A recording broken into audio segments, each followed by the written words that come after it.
품격 있는 아재매 여러분 안녕하십니까? 빨간 아재입니다. 오늘 대검찰청에 대한 국회 법사위의 국정감사가 진행 중에 있죠. 여러분 관련 소식 들으셨을 텐데 지금까지 진행된 상황 실시간으로 짧게 정리를 해드리겠습니다. 우선은 아직 언론에 보도되지 않은 사항 중에 윤석열 총장이 자칫하면 이거 위증죄로 고발을 당할 수도 있겠다라는 부분이 하나 눈에 띄었어요.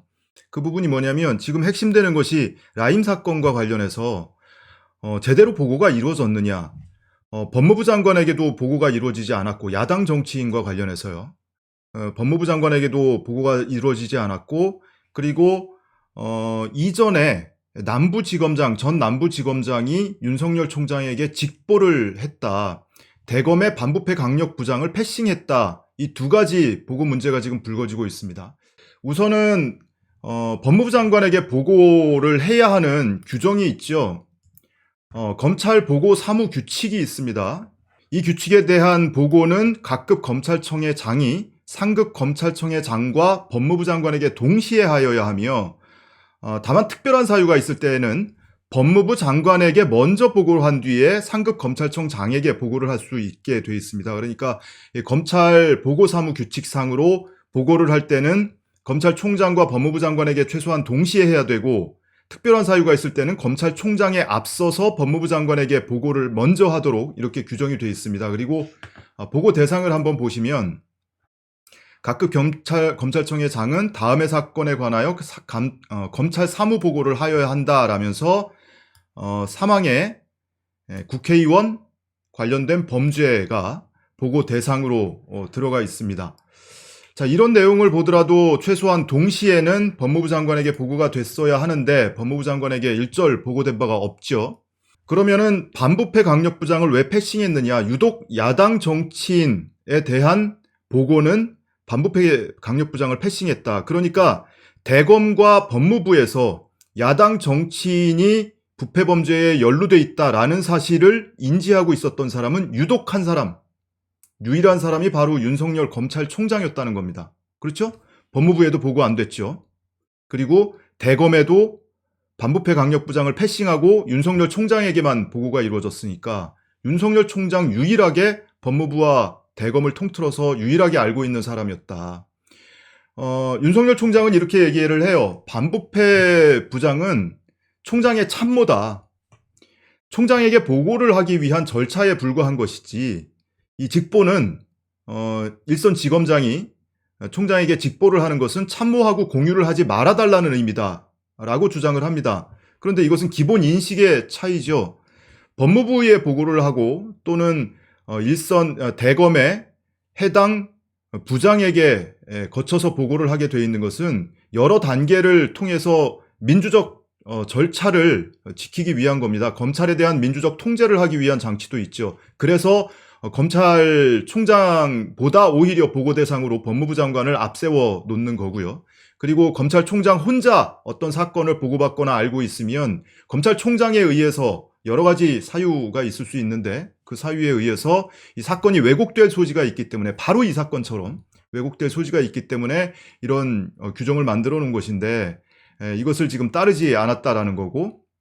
자, 그러면 반부패 부장 에게 거쳐서 보고를 하게 돼 있는 그 내용들이 검찰의 부패범죄 수사 절차에 관한 지침이 있다고 합니다. 이것을 의원들이 공개를 해달라고 했는데 제공을 거부했고요. 오후에 마지못해서 제공은 하면서 제공은 해드리지만 이것이 공개가 되면 곤란하니 의원들이 열람만 하고 다시 반환해달라라고 요구를 했는데요.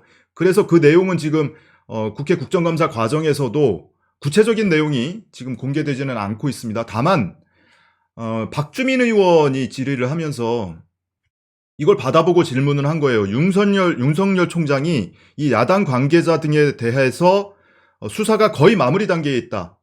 통신 내역도 조회를 했고 압수수색을 했고 금융계좌 내역도 조회를 했고 거의 마무리 단계다라고 얘기를 했거든요. 그런데 반부패 부장을 거쳐서 보고를 해야 되는 대상에서 통신 내역이라든지 금융계좌라든지 이런 것은 예외로 보고를 하지 않을 수 있다. 긴급 체포를 하거나 구속영장을 청구하거나 이럴 때만 사후적으로 보고를 하게 돼 있다라고 주장을 했거든요. 통신도 보고 대상이 아니라고 했습니다. 그런데 박주민 의원이 이 부패범죄 수사 절차 지침을 받아서 확인을 해봤더니 금융 거래 내역은 보고 대상으로부터 예외가 적용이 되는데 이 통신 내역에 대해서는 보고 대상이다, 예외가 아니다. 근데 윤석열 총장이 분명히 통신 내역도 이 압수수색을 했다고 했거든요. 그러니까 앞서 얘기한 것은 윤석열 검찰총장이 통신 내역은 보고 대상이 아니다라고 얘기를 한 것은 이것은 사실과 다른 내용이 되는 거죠.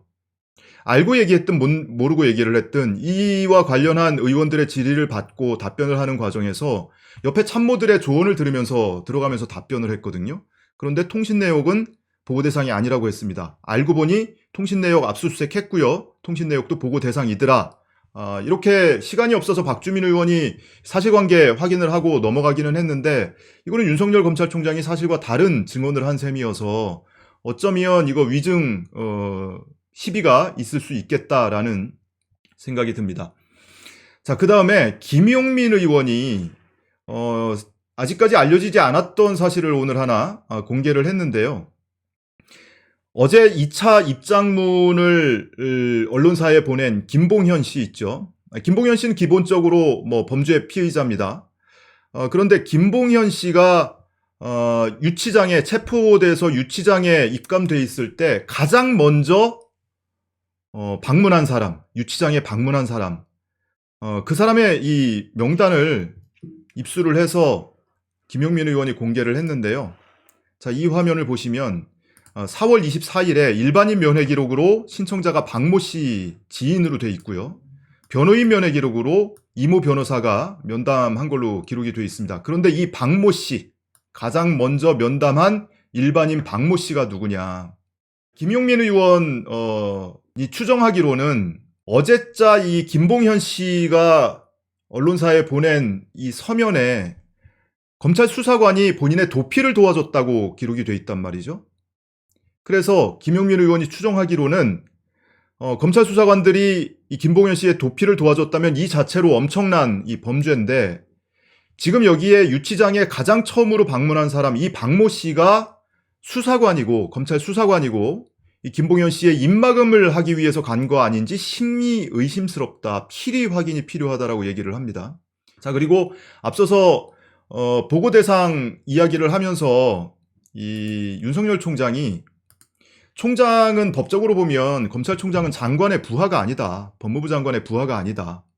장관은 기본적으로 정치인인데 총장이 장관의 부하라면 검찰의 정치적 중립 그리고 사법의 독립과는 거리가 먼 얘기가 된다 이렇게 주장을 합니다. 이거에 대해서도 발언 이후에 나중에 여당 의원들이 발언 기회 얻어서 상당히 많이 질타를 했는데요. 우선 정부조직법상의 조항입니다. 법무부 장관은 검찰 등에 관한 사무를 관장한다라고 돼 있고 검사에 관한 사무를 관장하기 위해 법무부 장관 소속으로 검찰청을 둔다라고 돼 있습니다. 그러면 이 검찰 사무와 관장하는 책임자는 법무부 장관이죠. 그 부하라는 것이 부하고 쉽게 얘기하면 쫄병이고 이런 관념적인 개념을 이야기하는 것이 아니잖아요. 법적으로 누가 지휘 감독 권한이 있느냐와 관련해서 이야기를 하는 거고 그 법적으로 권한을 갖고 있는 법무부 장관의 수사 지휘가 적법하냐와 관련된 건데 검찰총장이 나와서 법무부 장관은 내 상관이 아니다라는 식으로 들릴 수 있게 검찰총장은 부하가 아니다 이렇게 얘기를 하는 겁니다. 더더군다나 총장의 지휘권을 박탈하는 것은 비상식적이고 위법하다, 부당하다라고 오늘 국정감사장에서 다시 한번 발언을 했습니다.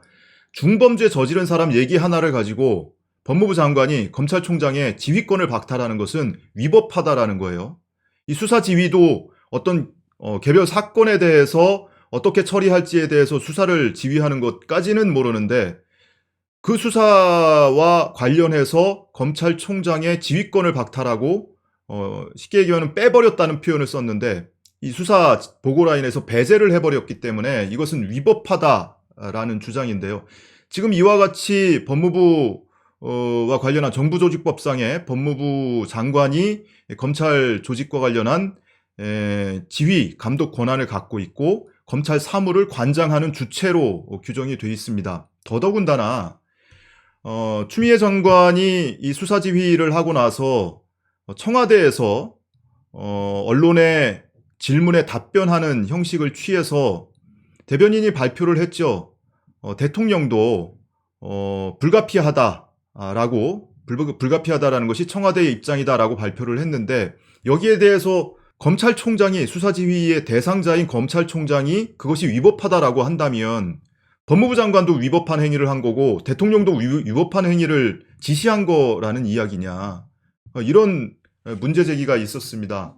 박범계 의원이 전파진흥원이 수사 의뢰한 것에 대해서 질의를 했는데, 여기에서 윤석열 총장이 답변을 하면서 전파진흥원은 이미 자금을 회수한 상태에서 수사 의뢰를 했다 발언을 했는데, 박주민 의원이 또 이 부분에 대해서 윤석열 총장의 발언을 반박을 했습니다.